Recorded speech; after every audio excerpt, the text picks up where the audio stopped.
my name is Kangqi. This summer, I participated in Carnegie Mellon University's Robotics Institute Summer Scholars Program. I worked in the Reliable Autonomous System Lab under the mentorship of Roshni Kaushik and Dr. Reed Simmons. Our project is titled Multi-modal Fusion for Estimating Fatigue in Exercise Participants. The motivation for our research is to assist effective human-robot interaction. Our use case is to develop more effective and supportive robot exercise tutors. Specifically, through understanding participants' fatigue levels or RPE values, the robot agent will better perceive the user's inner states and provide more personalized interactions. Our study creates a dataset for fatigue estimation from the user study.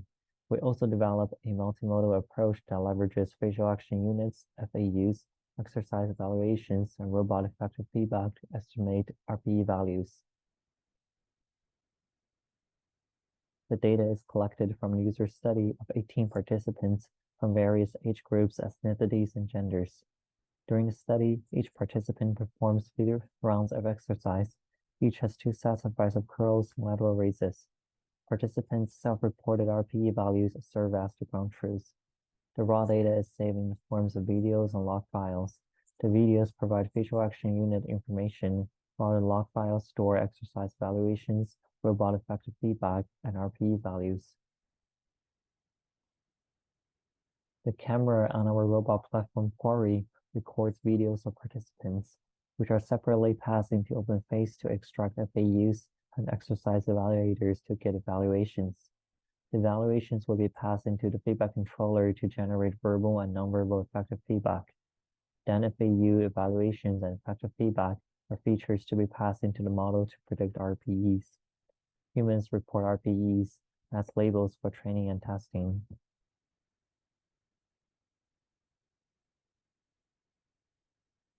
To obtain RPE ground truths for each frame, we linearly interpolate the values throughout each session. A simple plot shows the rise of RPE values during exercise, which are the red segments, and the fall of RPE values during the rest, which are the blue segments. For this regression task, we compare different machine learning models, including the Additive Model, Autoregressive Moving Average, Linear Regression, and Forest Regression, and Support Vector Regression.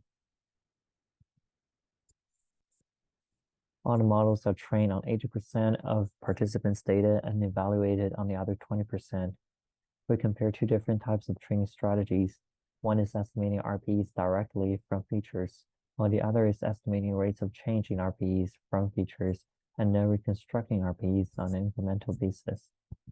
To test our models, we compute the mean squared errors between actual and predicted RPEs. The experimental results show that support vector regression performs the best in predicting RPE values directly.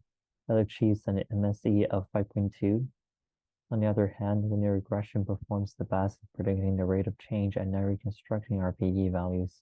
It achieves an MSE of 1.17.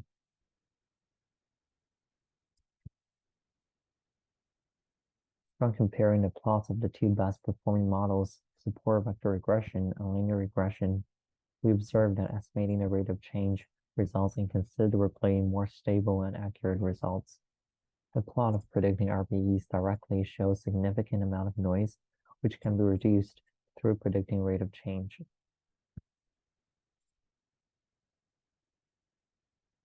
There are some limitations of the study that can be addressed in the future. First of all, RPE values are self-reported and thus very subjective towards each participant. Some measures of debiasing can help create a more robust dataset. Besides, we linearly interpolate the RPE values during the sessions to obtain ground truths at all timestamps. Using other ways of getting more accurate ground truths can be beneficial.